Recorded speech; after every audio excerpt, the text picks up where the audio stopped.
ನಮಸ್ಕಾರ ಗೆಳೆಯರೆ, ನೀವು ನೋಡ್ತಾ ಇದ್ದೀರಾ ಹಳ್ಳಿ ಹೈದ ಯೂಟ್ಯೂಬ್ ಚಾನಲ್. ಆತ್ಮೀಯ ಗೆಳೆಯರೆ, ಇವತ್ತಿನ ಈ ವಿಡಿಯೋದಲ್ಲಿ RPF ರೈಲ್ವೆ ಪ್ರೊಟೆಕ್ಷನ್ ಫೋರ್ಸಲ್ಲಿ ಖಾಲಿ ಇರುವಂಥ ಕಾನ್ಸ್ಟೇಬಲ್ ಮತ್ತು SI ಹುದ್ದೆಗಳಿಗೆ ಆನ್ಲೈನ್ ಮೂಲಕ ಅರ್ಜಿ ಕರೆದಿರುವ ವಿಷಯ ಎಲ್ಲರಿಗೂ ಗೊತ್ತಿರುವಂಥದ್ದೇ. ನಾನು ಈ ವಿಡಿಯೋನ ಮಾಡಬಾರ್ದಂತ ಹೇಳ್ತಾ ಇದ್ದೆ, ಆದರೆ ಎಲ್ಲರೂ ಆನ್ಲೈನ್ ಮೂಲಕ ಅರ್ಜಿಯನ್ನು ಕರೆದಿದ್ದಾರೆ, ಅರ್ಜಿ ಹಾಕಿ ಅಂತ ಮಾತ್ರ ಹೇಳ್ತಾ ಇದ್ದಾರೆ. ಆದರೆ ಇದರೊಳಗೆ ಎರಡು ಪ್ರಮುಖವಾದಂಥ ವಿಷಯಗಳನ್ನ ನಿಮಗೆ ತಿಳಿಸ್ಕೊಡ್ತಾ ಇದ್ದೀನಿ. ಈ ಎರಡು ಪ್ರಮುಖವಾದ ವಿಷಯಗಳು ನಿಮಗೆ ತುಂಬ ಹೆಲ್ಪ್ಫುಲ್ ಆಗುತ್ತವೆ. ವಿಡಿಯೋನ ಪೂರ್ತಿಯಾಗಿ ವೀಕ್ಷಿಸಿ. ಅದಕ್ಕಿಂತ ಮೊದಲು ಇನ್ನೂ ಯಾರಾದರೂ ನಮ್ಮ ಚಾನಲ್ ಸಬ್ಸ್ಕ್ರೈಬ್ ಮಾಡ್ಕೊಂಡಿಲ್ಲ ಅಂದರೆ ದಯವಿಟ್ಟು ಸಬ್ಸ್ಕ್ರೈಬ್ ಮಾಡ್ಕೊಳ್ಳಿ. ಬನ್ನಿ ಗೆಳೆಯರೆ, ವಿಡಿಯೋನ ಶುರು ಮಾಡೋಣ. ನೋಡ್ಬೋದು, ಈಗಾಗಲೇ RPF ಹುದ್ದೆಗಳಿಗೆ ಆನ್ಲೈನ್ ಮೂಲಕ ಅರ್ಜಿಗಳು ಕೂಡ ಪ್ರಾರಂಭ ಆಗಿದ್ದಾವೆ. ಅರ್ಜಿ ಸಲ್ಲಿಸಲು ಕೊನೆಯ ದಿನಾಂಕ 14/5/2024 ಆಗಿರ್ತೈತಿ. ಅಂದರೆ 1 ತಿಂಗಳ ಅವಧಿಯ ಕಾಲಾವಕಾಶವನ್ನು ನೀಡ್ತಾರೆ. ಅದೇ ರೀತಿ ಒಟ್ಟು ಕಾನ್ಸ್ಟೇಬಲ್ ಹುದ್ದೆಗಳು ಎಷ್ಟಿದಾವೆ ಅಂದರೆ 4208 ಹುದ್ದೆಗಳಿದಾವೆ. ವೇತನ ಶ್ರೇಣಿ ನೋಡೋದಾದರೆ 21,700ವರೆಗೂ ವೇತನ ಶ್ರೇಣಿಯನ್ನು ನೀಡ್ತಾನಂತ ಹೇಳಿದ್ದಾರೆ.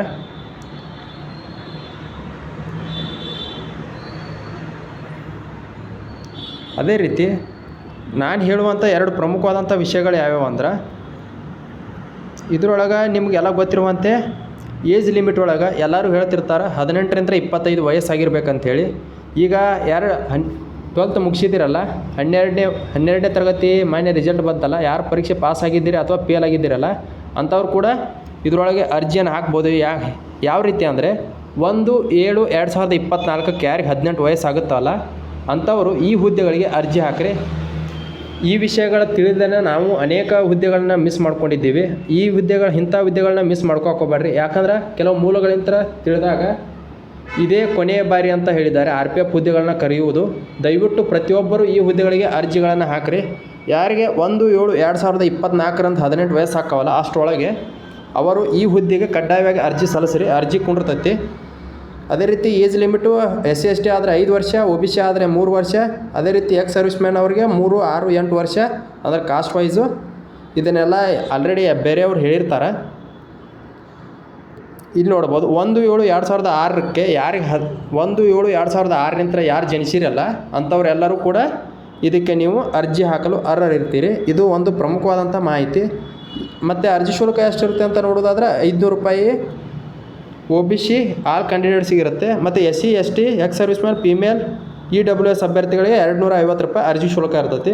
ಮತ್ತು ಏನು ಮಾಡ್ತಾರೆ ಅಂದ್ರೆ, ನೀವೇನಾದರೂ ಎಕ್ಸಾಮಲ್ಲಿ ಬರೋದು ಪಾಸ್ ಆಗಿರಿ ಅಥವಾ ಫೇಲ್ ಆಗಿರಿ ನಿಮ್ಮ ಅರ್ಜಿ ಶುಲ್ಕವನ್ನು ನಿಮಗೆ ನೀಡ್ತಾರೆ. ಇದೊಂದು ಪ್ರಮುಖವಾದಂಥ ಮಾಹಿತಿ. ಏನಂದ್ರೆ, ನೀವು ಆನ್ಲೈನಲ್ಲಿ ಅಪ್ಲಿಕೇಶನ್ ಹಾಕೋದು ಮುಂದೆ ಆನ್ಲೈನ್ ಸೆಂಟರ್ದವ್ರು ಏನು ಮಾಡ್ತಾರೆ ಅಂದ್ರೆ ಅವರ ಅಕೌಂಟ್ ನಂಬರ್ಗಳನ್ನು ಹಾಕ್ತಾರೆ ಅಲ್ಲಿ. ಆಮೇಲೆ ಏನು ಮಾಡ್ತೈತೆ, ಆಮೇಲೆ ಎಕ್ಸಾಮ್ ಬರೆದ ತಕ್ಷಣ ಅವರು ಫೀಯನ್ನು ರಿಫಂಡ್ ಮಾಡ್ತಾರೆ. ಅದು ಕೇವಲ ಆನ್ಲೈನ್ ಸೆಂಟರ್ ಅವರಿಗೆ ರಿಫಂಡ್ ಆಕೈತಿ. ಅಲ್ಲಿ ಆ ರೀತಿ ತಪ್ಪು ಮಾಡೋಕ್ಕೆ ಹೋಗಬೇಡ್ರಿ. ನಿಮ್ಮ ಅಕೌಂಟ್ ನಂಬರು, ನಿಮ್ಮ ಹೆಸರು, ನಿಮ್ಮ ಬ್ಯಾಂಕ್ ಹೆಸರು, ನಿಮ್ಮ IFSC ಕೋಡನ್ನು ಕೊಡ್ರಿ. ಯಾಕಂದರೆ ನೀವು ಎಕ್ಸಾಮ್ ಬರೆದ ತಕ್ಷಣ ಕೆಲವು ದಿನಗಳ ನಂತರ ಅದನ್ನು ಅಮೌಂಟನ್ನು ರಿಫಂಡ್ ಮಾಡೋದ್ರಿಂದ ಡೈರೆಕ್ಟ್ ನಿಮ್ಮ ಅಕೌಂಟ್ಗೆ ಅದು ಹೊಳೆ ಜಮಾ ಆಕೈತಿ. ಇದು ಎರಡನೇ ಪ್ರಮುಖ ಮಾಹಿತಿ. ಇನ್ನು ಮೂರನೇ ಪ್ರಮುಖ ಮಾಹಿತಿ ಏನಂದ್ರೆ,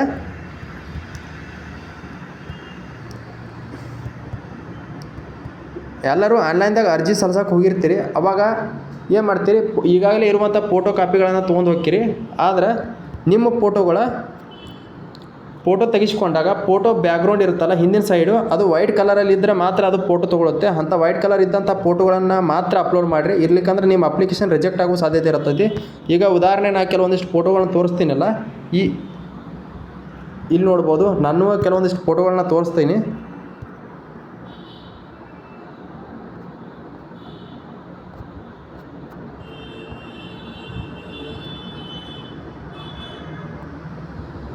ಇದು ಇದೆಯಲ್ಲ ಇಲ್ಲಿ, ಇದು ಹಿಂದೆ ಕಾಣ್ತಾ ಇದೆಯಲ್ಲ ನೀಲಿ ಕಲರು, ಇದು ವೈಟ್ ಬ್ಯಾಕ್ಗ್ರೌಂಡ್ ಇದ್ದರೆ ಮಾತ್ರ ಅಪ್ಲಿಕೇಶನ್ ಅದು ತೊಗೊಳುತ್ತೆ. ಇಲ್ಲಾಂದರೆ ಅಪ್ಲಿಕೇಶನ್ ಅದು ತೊಗೊಳ್ಳೋದಿಲ್ಲ. ಪ್ರತಿಯೊಂದು ಬೇರೆ ಬೇರೆ ಅಪ್ಲಿಕೇಶನಲ್ಲಿ ತೊಗೊಳುತ್ತೆ, ಆದರೆ RPFಲ್ಲಿ ಇದು ತೊಗೊಳ್ಳೋದಿಲ್ಲ. ಇದೊಂದು ಪ್ರಮುಖವಾದಂಥ ಮಾಹಿತಿ ಆಗಿರ್ತೈತಿ. ನೀವೇನಾದರೂ ಅಪ್ಲಿಕೇಶನ್ ಅಷ್ಟು ಮೇರೆ ಹಾಕಿದ್ರೆ ಅಂದರೆ ಅದು ರಿಜೆಕ್ಟ್ ಆಗೋ ಚಾನ್ಸಸ್ ಇರುತ್ತೆ.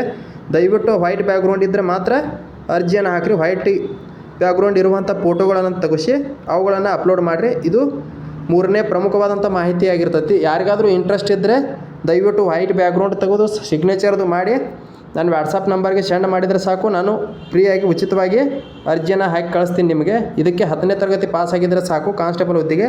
ಅದೇ ರೀತಿ ನೀವೇನಾದರೂ SI ಹುದ್ದೆಗೆ ಅರ್ಜಿ ಸಲ್ಲಿಸೋರಿದ್ದರೆ ಡಿಗ್ರಿ ಪಾಸ್ ಆಗಿದ್ದರೆ ಸಾಕು. ಇದು ಇವತ್ತಿನ ಪ್ರಮುಖವಾದಂಥ 3 ಮಾಹಿತಿಗಳಾಗಿವೆ RPFಲ್ಲಿ. ಈ ವಿಡಿಯೋ ಇಷ್ಟ ಆಗಿತ್ತಂದರೆ ದಯವಿಟ್ಟು ಲೈಕ್ ಮಾಡಿರಿ. ಅದೇ ರೀತಿ ಇಂಥ ಹೆಚ್ಚಿನ ವಿಡಿಯೋಗಳಿಗಾಗಿ ನಮ್ಮ ಯೂಟ್ಯೂಬ್ ಚಾನಲ್ನ ಸಬ್ಸ್ಕ್ರೈಬ್ ಮಾಡ್ಕೊಳ್ರಿ ಅಂತ ಹೇಳ್ತಾ ಈ ವಿಡಿಯೋನ ಇಲ್ಲಿಗೆ ಮುಗಿಸ್ತಾ ಇದ್ದೀನಿ.